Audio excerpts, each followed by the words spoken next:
Thanks very much, Liam. My name is Seamus Doran. I work on the LEADER programme in County Wexford.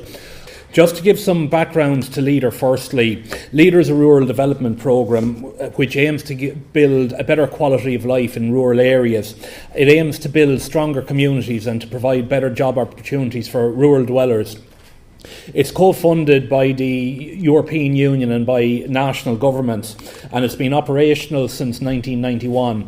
The current LEADER programme, which we're entering now to run from the period 2014 to 2020, is the fifth LEADER programme. There's been 4 previous ones, and it might seem a bit strange that I'm standing in front of you talking about a programme to run from 2014 to 2020, and in a lot of counties it won't start till 2017, but this is one of the many mysteries you'll get to learn and put up with over time. To look at the 2014-2020 programme anyway, and as it'll affect you, here in Ireland we've got a national budget of €250 million. It's a very substantial budget, but at the same time it's substantially down on what went beforehand. The last LEADER programme, which went from the period 2007 to 2013, started off with a budget of €490 million. That dropped then through the recession to 420, and I think it ended up at 370 million. But whether you look at 370 million or 490 million, you can see that that's a very big fall down to the 250 million, which the current programme will have. Of that 250 million then, 220 million has been divided up into what are called sub-regional allocations, and to the rest of us that means counties. So that's the money really that most of you are interested in here today. Just for reference, the other 30 million is split up between agri-food measures, cooperation measures and rural economic development zone measures. They're very specific things, but there's 220 million in particular that will be of interest to you and hopefully will get out through rural communities.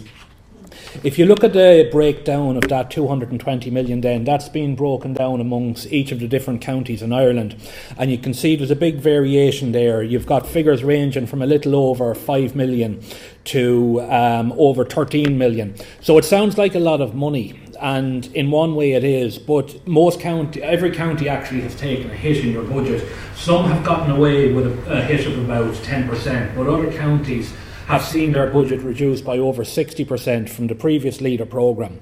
And what that means, particularly for yourselves, is that with this vastly reduced budget in your counties, there's going to be a lot more competition for LEADER funding under the new programme. Whereas previously, if you would have come into us and come into anyone with a project, as a general rule of thumb, if it was a good project, we would have supported you. If it wasn't a good project, we wouldn't have supported you. But now, with such competition, with a vastly reduced budget, that's not the case anymore. You are going into competition against other projects and other applicants, and if you do get rejected, it's not necessarily a reflection on the quality of your project. It's literally down to the budget in many counties. It might be half what it was previously. Just to bear in mind with the figures that I have up there as well, then those figures are the overall allocation for each county, but they do include an administration figure of up to 25% to cover the overheads and running costs of LEADER within the county. Just to pick my own county of Wexford, for example, we have a budget of €9.8 million to get us through to 2020. But when you take the overheads and all off of it, we've then got a project budget of about €7.5 million. It's not a bad budget. We're reasonably happy with it, and I will admit we've done better than many counties in terms of we only got a cut of about 17%, so in relative terms it's a better position than some of my colleagues here might be in, but nonetheless it is a reduction from the 10 million odd we would have had the last time. So again, there's going to be competition in Wexford that other counties wouldn't be facing. To look at how LEADER is going to be structured this time, the department have set it up in 3 teams and 9 sub-teams, and I won't go into too much detail here because it does get quite wordy at times, but it's not one big open pot. Again, to pick the Wexford example of the 7.5 million that will be given out in grant aid, it's not a free-for-all. We have to break it down in terms of different actions and different measures and priorities. So to look then at where where Leader is today and how it is different from the previous Leader programme for those of you who might have made applications previously. The first major difference is that each county had to develop what was called a local development strategy, and they had to put priorities in it depending on local needs. So what that means is that we had to sit down and see what are the needs of County Wexford within this previous framework that we had here. But what it means is that each county had to decide what we do within that.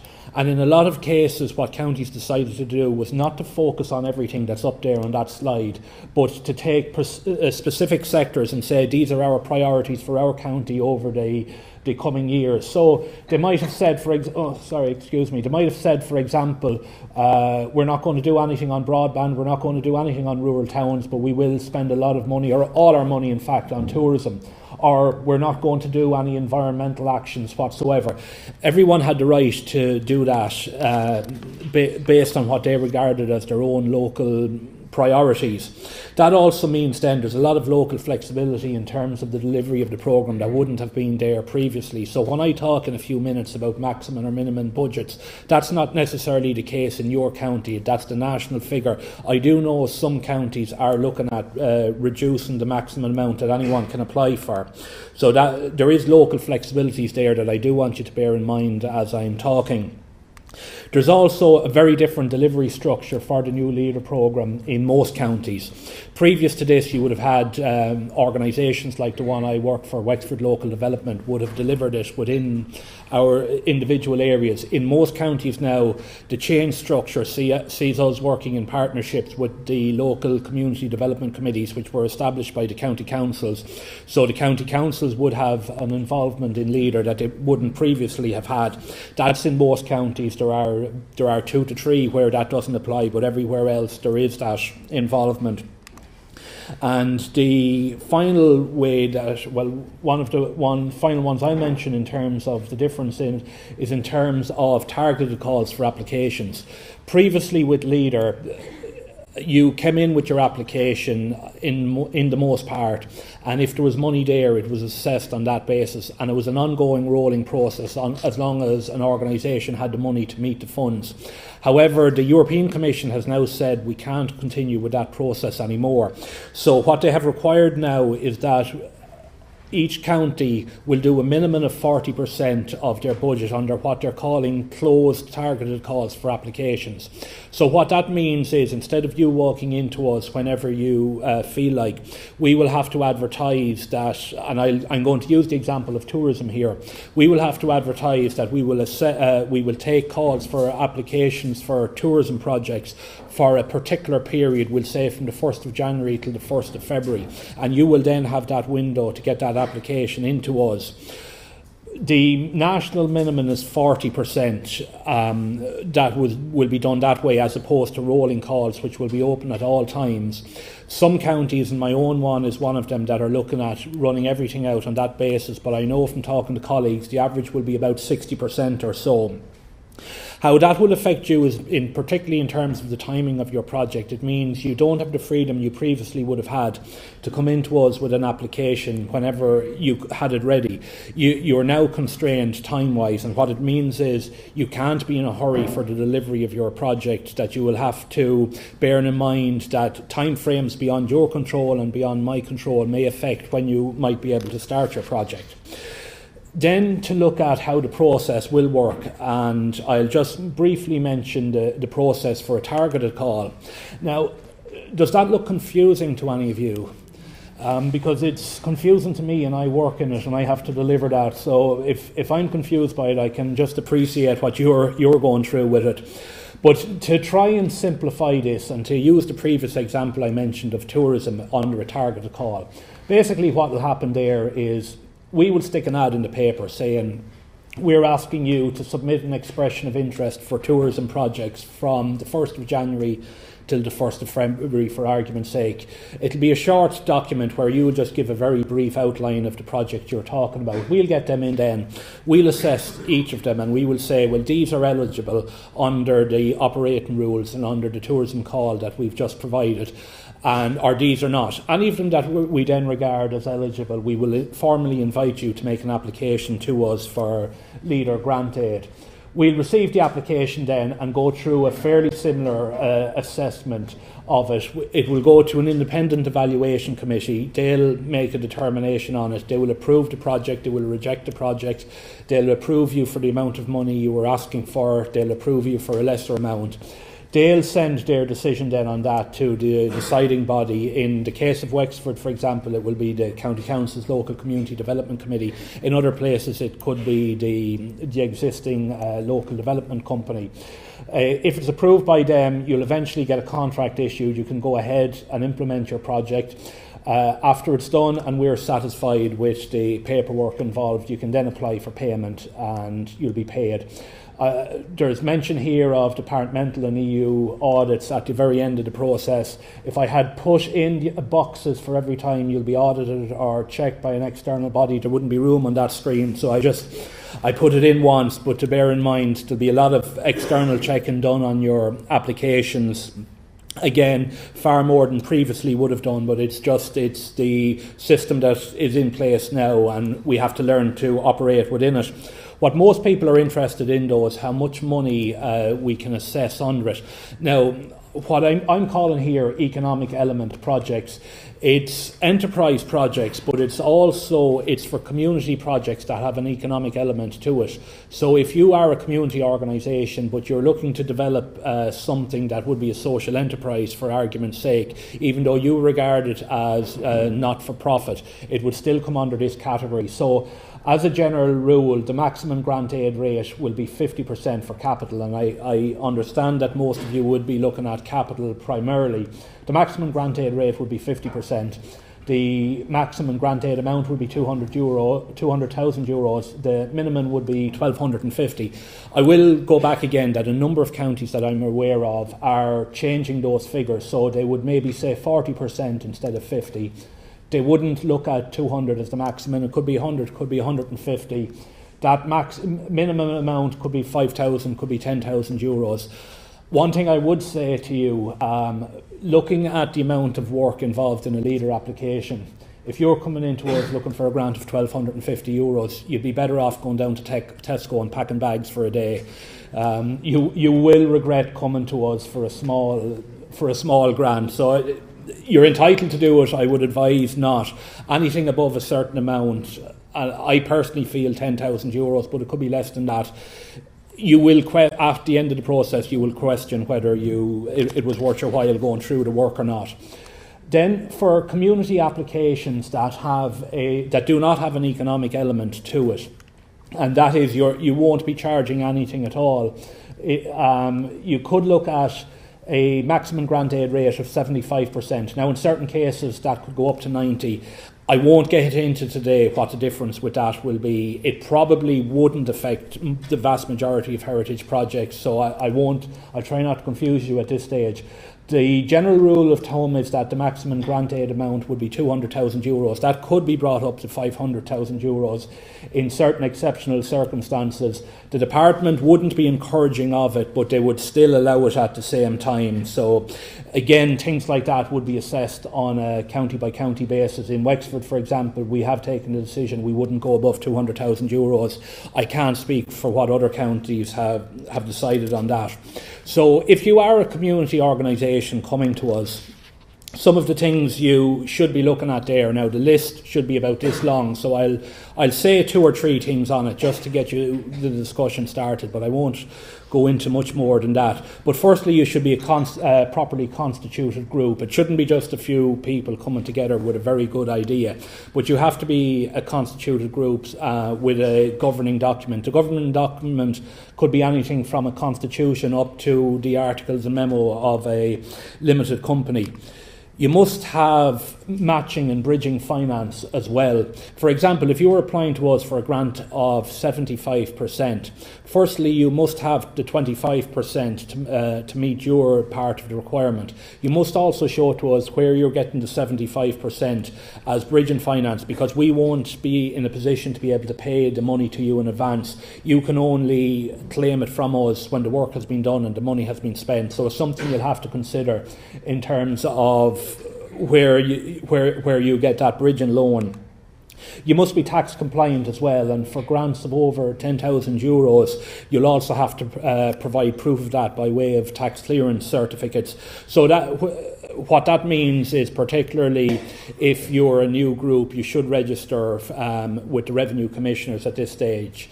If you're a not-for-profit, you probably, particularly a non-registered one, you probably won't have to make a formal VAT return or tax return to them, but you'll still have to register as an entity. You'll have to follow all statutory approvals as well, and that's things like if you need planning permission, you're going to have it. I've been told I've spoken far longer than I thought I was going to do, thanks Liam. You'll also have to abide by the requirements of the Leader Heritage regulations as well. You'll have to have a strategy. You'll have to show us that what you're talking about is part of a bigger picture. It's just not an idea you come up with sometime. You'll have to meet all tendering requirements. It can't be a case, for example, if you're doing a bit of building work, that you've got the local builder to do it because he's a great man, he does a lot of work on the committee. You will have to meet the government regulations on that. You'll also have to have the permission and the right to carry out the work as well. If you don't own where you're going to do the work, you'll have to have the permission of the site owner. Ideally, you should actually own it, but you will have to have permission to carry out those works. With looking at heritage and where it fits into Leader, and I'm sorry now I'm going to be rushing a little bit. I didn't realise the presentation was as long as I had made it. Some of the areas that Leader could fit within or heritage could fit within Leader, and I will preface again, this depends from county to county. It could possibly fit under rural tourism, for example. It could fit under rural towns, basic services, water resources, or local biodiversity.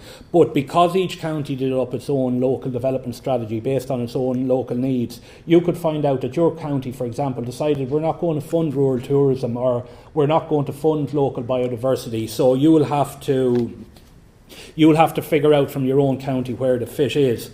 Looking, just to give the example of Wexford and where our strategy, where heritage might fit under that, we've allocated a budget of €500,000 on it specifically for heritage tourism projects. We've given €100,000 allocated towards the Wexford Trails networks, and one of those trails will be the Wexford Heritage Trail. €580,000 for village and town improvements. That's not specific to heritage, but there's nothing to stop someone coming in with a heritage project under it. And we've also given €100,000 to community biodiversity projects. But also some of the other things that we have put into our strategy, heritage could also come within it. But to emphasise again, each county will have its different actions, different priorities, and what we do in Wexford might necessarily be the case of what will happen within your own county. Just to give some examples, and I'll just fly through these as to what we did in Wexford under the last programme, to give you some ideas as to what the potential is. We placed a big emphasis on heritage tourism. We saw that as one of our big untapped assets within the county, and it's something that we are following through again under the next programme. We did a mixture of private and community-led heritage projects. Just to give some examples, Loftus Hall, Ireland's most haunted house, was derelict, was fallen down, and we worked with the owners to turn it into a new visitor centre. Wells House and Gardens has now been voted Ireland's top family day out, and that's one of the events there that's taken place at it. The Mad Hatter's Tea Party is an annual event that they do now. The last two projects that I mentioned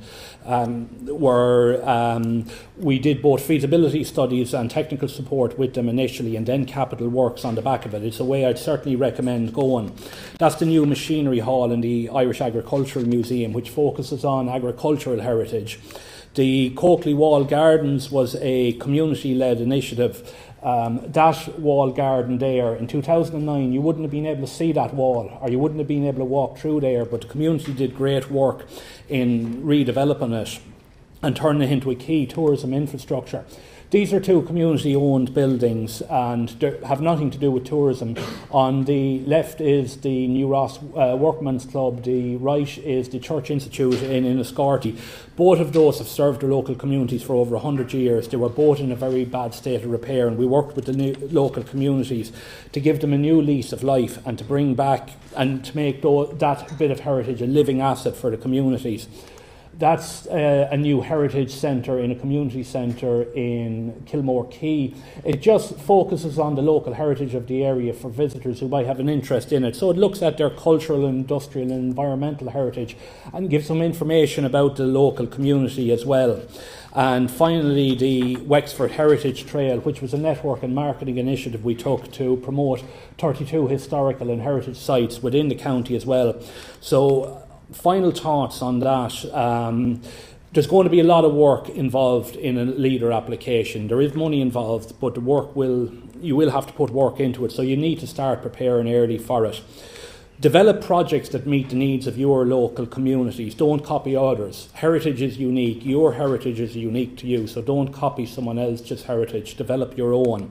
Every county has a different strategy as well. So what I spoke about here today in Wexford or on a national level may not necessarily follow through in your own county. Engage expert advice is a critical thing with heritage. Some of the projects that we worked on the last time would not have been able to go through the hurdles put in front of it if they hadn't worked with experts. I see a member of the Heritage Council here in the audience, Ivor McElwain.